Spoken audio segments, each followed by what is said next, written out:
morning, lovelies. Today we are going to talk about my favorite fantasy tropes that are usually found in the young adult section. Although you can find them in adult literature, they are far more common in YA fantasy, which is probably why I keep reading that genre despite the fact that I am 26. Number 1 and number 8 are probably my favorites of this favorite list, and I am not sorry. So let's get started. Number 1, the fact that the main character is usually a girl. Now, I don't know if this is because the writer is explicitly targeting female teens, or because many women authors are kind of pushed towards young adults rather than adult literature in publishing spheres. That's an issue that kind of deserves its own video, but it does have a happy side effect, which is that we tend to write women protagonists. There are a ton of badass girl characters running around YA fantasy. You do run the risk of the occasional Mary Sue, but just by sheer numbers, you tend to find a lot more well-written women characters than almost any other genre. Number 2, good versus evil. It's a simple theme and I'm a simple girl. As much as I do like stories that dive into the complexity of humanity and that lovely gray soup that is real-world morality,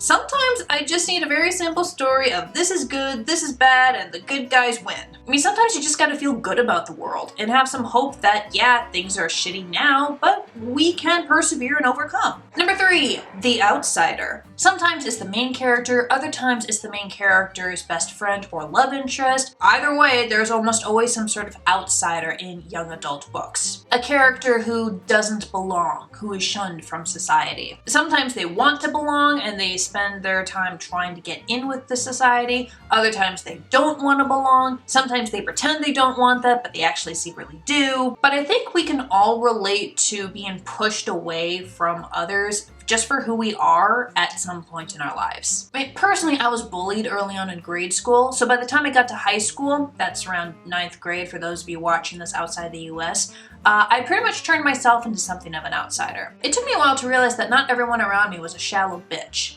Also, sometimes the outsider character has a lot of self-esteem issues, and I just love watching them actually make friends who help them feel good about themselves, and it's just so sweet. Number 4, when the teen disasters actually act like teen disasters. So many YA stories write the teenagers as basically adults, but with a little less life experience. They're not. They're still developing mentally and physically. Let them act like the actual teen disasters they are. Number 5, dystopian societies. Don't at me. As teenagers become more and more aware of the political and social realities of our world, they tend to get very disillusioned very quickly. Their opinion of the world gets more and more sour, and I can't blame them. This is probably why dystopian societies were really popular back in the days of Hunger Games. They've fallen a bit out of fashion now, but they'll be back. Even if the story doesn't feature a dystopian society per se, there does tend to be at least one thread of it's not all sunshine and roses, there are some real systemic problems here that need work. Teen dystopians aren't always well written, but they do tend to have that really nice underlying message of, yes, the world sucks now, the adults have kind of fucked up a little bit, but we can fight back and we can make a change. Number 6, adults as adversaries. In the real world, adults are the authority figures of teenagers' lives. They're the ones that bring in the food, the shelter, the guidance, the protection. Teenagers are still kids. They need adults in their lives to look after them. So having those figures act as villains instead of guardians is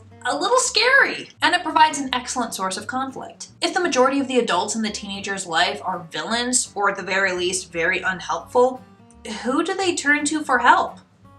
No one.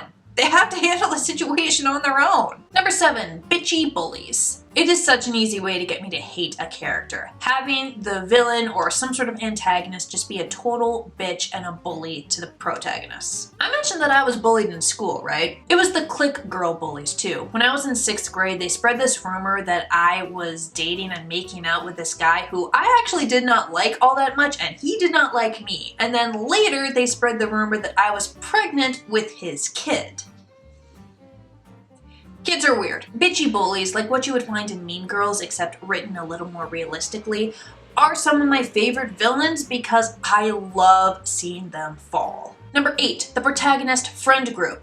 Give me friendship plots. Seriously, enough with the romance. Friendship plots, please! The friend squad is one of the best parts of any given story, but it is especially important in YA because, unlike adults, it is very easy for them to make a ton of friends very quickly. It's what happens when they get shoved in the same building for 6 hours every day with like 200 other people. It is the one thing I miss about being a teenager. Many of the friends in the group often get their own narrative arcs that make the story richer and more alive. Number 9, the rebels. This is especially important if the fantasy villain is some sort of dark lord or evil king. The young protagonist almost always joins the rebel group because they recognize the evil in the world and want to stop it. More importantly, they can and do stop it. Usually losing a few friends along the way, but it's one of the reasons why I like dystopians. And number 10, character deaths. Because young adult fantasy is not children's fantasy. Most teenagers reading these stories have experienced at least one death in their family or the death of some sort of loved one. They have experienced more of the darkness of the world, so yeah, there is that thread of darkness in there. Characters die, friends, family, allies, often violently in these stories. And these deaths are felt throughout the course of the story, and because of those stakes,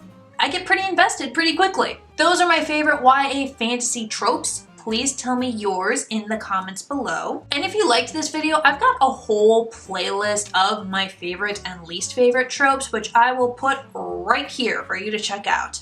I will see you next time. Bye, lovelies.